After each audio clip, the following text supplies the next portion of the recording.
이 세상에서 내가 귀하게 여기는 것들 다 포기해도 포기할 수 없는 분, 예수님. 그죠? 가장 중요한 이 예수님을 더 깊이 알려고 해야 됩니다. 응? 사랑도 높이, 깊이, 넓이, 길이가 있다 그러죠. 사람마다 깨달은 것이 달라요. 사랑의 크기를 얼만큼이나 깨달았냐, 사람마다 다 달라요. 마찬가지로 예수님 얼만큼 아셔요? 응? 나를 위해서 죽어주신 분, 죽기까지 사랑해 주신 분, 영원한 천국의 영광으로 인도하실 분, 그리고요, 그 예수님이 누구냐? 정말 삶 속에 나와 함께 계시고 내 삶 전체에 영향을 끼치시고 그분이 아니면 나는 없고 그분이 전부고 그분의 기쁨을 위해서만 내가 존재하고, 그걸 머릿속으로가 아니라 삶 속에 경험하고 실천하는 게 중요하다는 거예요. 그게 안다예요. 성경에서 안다라고 하는 말이 두 가지로 되게 쓰여지는데, 하나는 지식적으로 안다, 또 하나는 경험을 통해서 안다. 그런데 신앙인들에게 주어지는 말씀 속에서는 경험 속에서 아는 거예요. 그의 선하심을 맛보아 알지어다. 맛보았으면 그리하라. 신앙 안에서는 맛보는 거예요. 정말 주님이 어떤 어려움 속에서도 같이 계시겠다고 했는데 같이 계시는지 경험을 해야 돼요. 그거 경험하려면 어려움은 반드시 있어야 되겠죠. 어려움이 없는 상태에서 경험할 수는 없잖아요. 주님을 깊이 있게 알기 위해서 우린 마음을 기울여야 됩니다. 고린도전서 2장 2절에 보면 내가 너희 중에서 예수 그리스도와 그의 십자가에 못 박히신 것 외에는 아무것도 알지 아니하기로 작정하였노라. 바울 사도가 예수님하고 십자가에 못 박힌 것 외에는 나 관심 없다. 응? 예수 그리스도를 아는 지식이 가장 고상하다. 나머지를 다 별거 아닌 걸로, 분토처럼. 그죠? 가장 고상한 게 뭐냐? 예수 그리스도를 아는 지식. 이게 가장 고상하다. 결국에 나를 미련함으로부터 벗어나게 해줄 수 있는 첫 번째가 뭐냐면 우리 주님이에요. 주님과의 거리, 주님과의 관계, 주님에 대한 이해, 내가 주님을 어떻게 내 안에 모시고 있는지라고 하는 것이 미련함에서 벗어날 수 있는데, 왜냐하면 잠언 2장, 3장, 4장에 보면 지혜에 대한 말씀이 반복해서 나옵니다. 꼭 읽어보세요. 잠언 2장, 3장, 4장. 지혜에 대해서 계속 반복해서 말씀하시는데 그 지혜는 예수님 자신이에요. 예수님 자신. 그러면 내가 예수님하고 가까워지면 지혜로워지는 거죠. 내가 예수님하고 멀어지면 미련한 것이 나타나는 거예요. 난 원래 미련하니까. 예수님하고 가까우면 가깝고 친숙하면 친숙할수록 나의 미련한 것은 작아지고 힘을 잃겠죠. 주님의 지혜가 나올 수밖에 없는 거예요.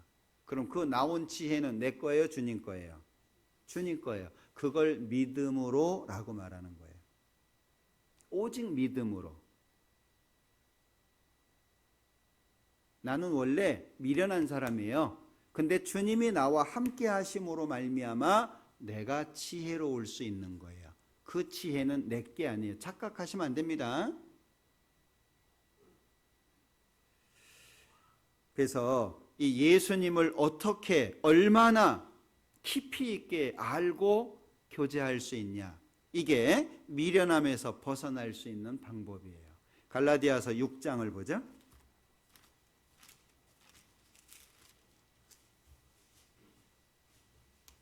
14절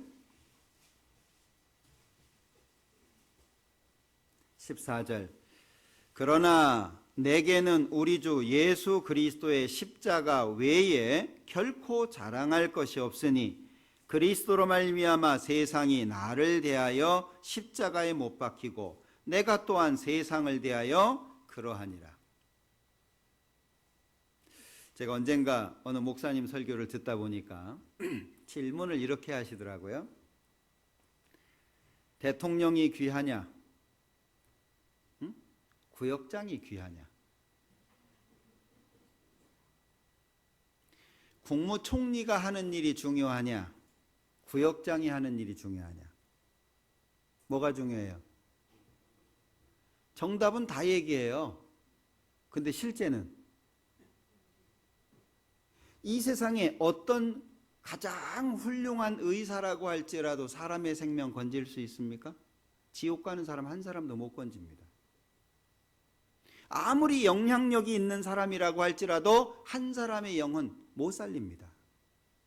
근데 구원받은 우리는 주님 능력을 힘입어서 이뤄진 영혼을 구원할 수 있잖아요.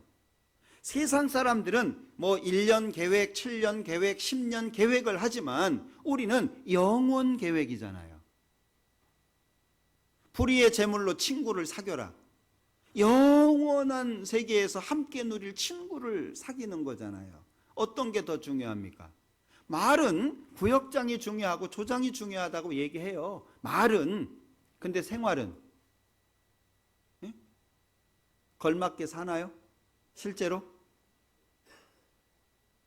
그렇다면 세상 것 때문에 고민할 이유가 없어요. 포기? 고민할 거 없어요. 아브라함이 독자 이삭을 하나님 앞에 모리아 산에서 제물로 바치는데 고민한 내용 안 나오잖아요. 하나님 안 믿는 사람들은 이해 안 됩니다. 야, 이런 하나님이 다 있냐? 100살의 자식 겨우 하나 줘놓고 그 하나 있는 자식까지 잡아 바치라고 말을 한다고 이해되겠습니까? 안 믿는 사람들이 보면 이해 안 되죠.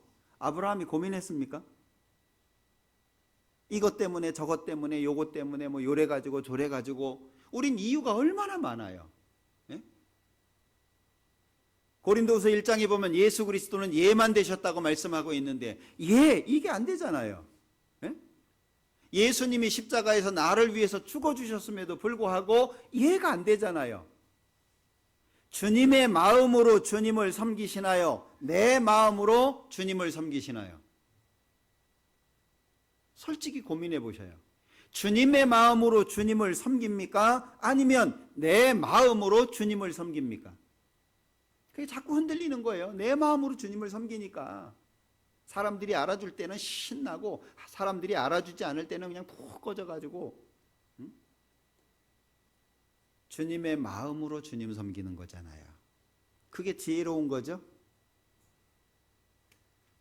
우리는 주님을 더 깊이 알아야 됩니다. 주님의 십자가를 더 깊이 알아야 됩니다.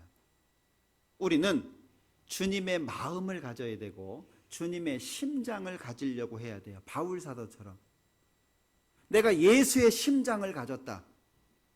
예수의 흔적을 가졌다.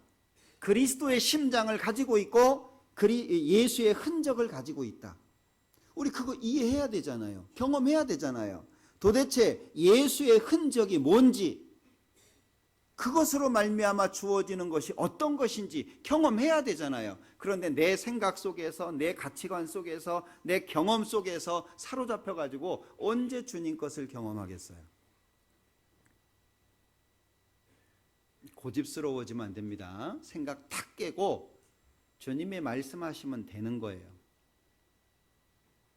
주님이 말씀하신 건 주님 이름 때문에 책임지세요. 나의 마음과 나의 자세가 중요한 겁니다. 첫 번째 주님이고 두 번째 그 은혜의 말씀께 부탁하노니 그랬죠. 은혜의 말씀. 두 번째는 말씀입니다. 신명기 17장을 한번 보자.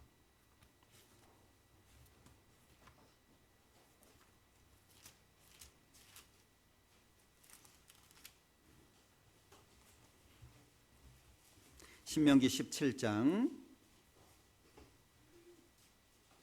18절 19절 같이 읽겠습니다. 그가 왕 위에 오르거든 레위 사람 제사장 앞에 보관한 이 율법서를 등사하여 평생에 자기 옆에 두고 읽어서 그 하나님 여호와 경외하기를 배우며 이 율법의 모든 말과 이 규례를 지켜 행할 것이라. 지금은 이 등사라고 하는 거 잘 모르실 것 같아요. 청년들은 등사. 제가 초등학교 다닐 때 이 선생님이 시켜가지고 등사하는 일을 꽤 여러 번 했거든요. 그러면 기름종이 같은 게 있어요. 거기에다가 철필로 되어 있는 연필처럼 생겼는데 그 심이 그 연필 심이 아니고 쇠로 돼 있어요. 날카롭게. 그걸로 글씨를 씁니다. 거기에다가. 그리고 그걸 깔아놓고 밑에 이제 종이 놓고 이렇게 밀면 그 까만 먹물 같은 게 있어요. 그걸로 밀면 이제 밑에 이제 새겨서 나오는데 글씨가 제대로 안 나와요. 막 번지기도 하고 어떤 건 알아보기도 어렵고 뭐 그런 게 있어요. 그 등사한다 그러거든요. 지금은 뭐 좋아져가지고 뭐 복사기 그냥 샥샥샥 나오니까 좋잖아요. 옛날에 그거 다 일일이 손으로 다 쓰고 그랬는데 이제 왕이 되면 어떤 사람이 왕위에 오르잖아요. 그러면 보관하고 있었던 율법서를 갖다가 복사를 하는 겁니다. 등사를 해가지고 그 왕한테 주는 거예요. 그러면 그 왕은 평생에 자기 옆에 두고 읽는 거예요. 평생에 읽어요.